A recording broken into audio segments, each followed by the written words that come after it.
Any guess কোথাও যাচ্ছি আমরা? হ্যাঁ, অবশ্যই আমরা কোথাও একটা যাচ্ছি। তো কোথায় যাচ্ছি সেটা আমি তোমাদেরকে জানাবো। ততক্ষণের জন্য ভিডিওটা পুরোটা শেষ করতে হবে আর দেখতে হবে।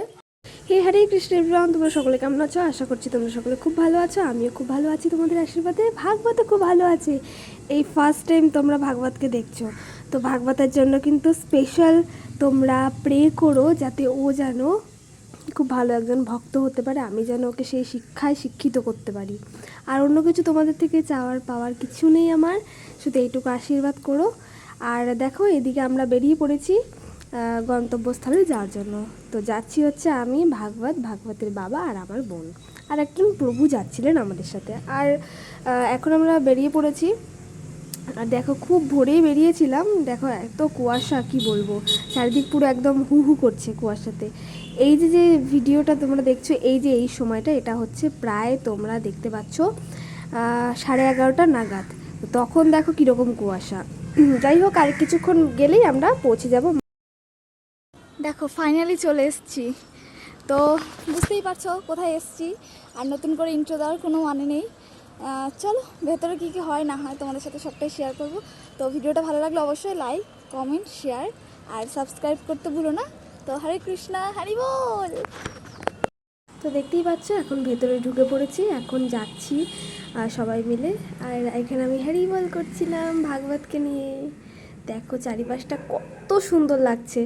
আমি লাস্ট 2 বছর আগে শীতকালে এসেছিলাম, আর এই ভাগবতকে নিয়ে তারপরে এলাম এই শীতকালে। এত সুন্দর, কি বলবো তোমাদের, আমি ভালো করে ভিডিও করে দেখাবো একটু পরে, সেটা দেখতে পাবে তোমরা।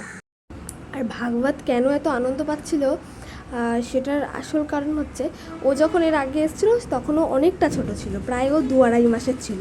আর এখনও অনেকটা বড় হয়ে গেছে, সব কিছু দেখতে শিখেছে, ওই জন্য ও আনন্দ পাচ্ছিল। এখানে আমি অপেক্ষা করছি বরের জন্য। তো বরমশাই একটুখানি গেছে, তো গেছেই, আর আসার কোনো নাম নেই, এখনও আসতে পারেনি। তো এখনও অপেক্ষা করছি, এবার প্রসাদ পেতে যাব। চলো দেখি বাকিটা। দেখো জাস্ট কি সুন্দর, হ্যাঁ সৌন্দর্য মানে কি সেটা মায়াপুরে না এলে কেউ বুঝতে পারবে না যে সৌন্দর্য কাকে বলে আর পরিবেশ কাকে বলে। রাধে পরিবেশ পাওয়া যায় ভক্তি জীবনে, মানুষ আসতে বাধ্য। রাধে রাধে।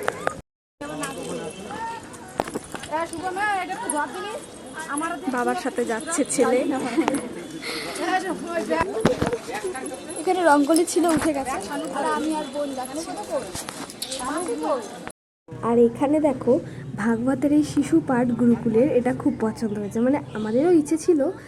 তো তারপরে দেখলাম এই প্রভু নিয়ে আসছেন, তো প্রভু সেদিই আর কি ওকে দিল।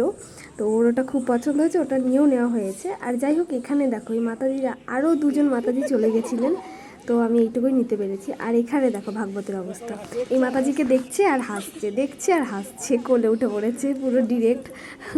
এত আদর খাচ্ছে ও। তো যাই হোক, মাতাজিও খুব ভালো করে ওকে আদর করলো।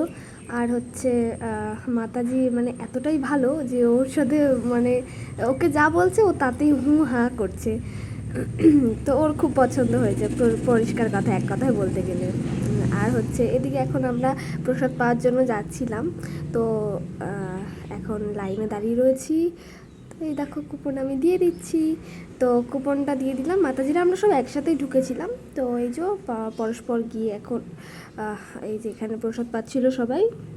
আর আমরা সুলভে গেছিলাম, অন্য জায়গাতে যেহেতু ভাগবতকে নিয়ে যেতে হবে, অনেকটা দূর হয়ে যাবে, ওদিকে গদা ভবন, গীতা ভবন, নামহট্ট, ওই জন্য আর ওদিকটা যাইনি, এদিকটাই বসে পড়েছিলাম প্রসাদ পাওয়ার জন্য।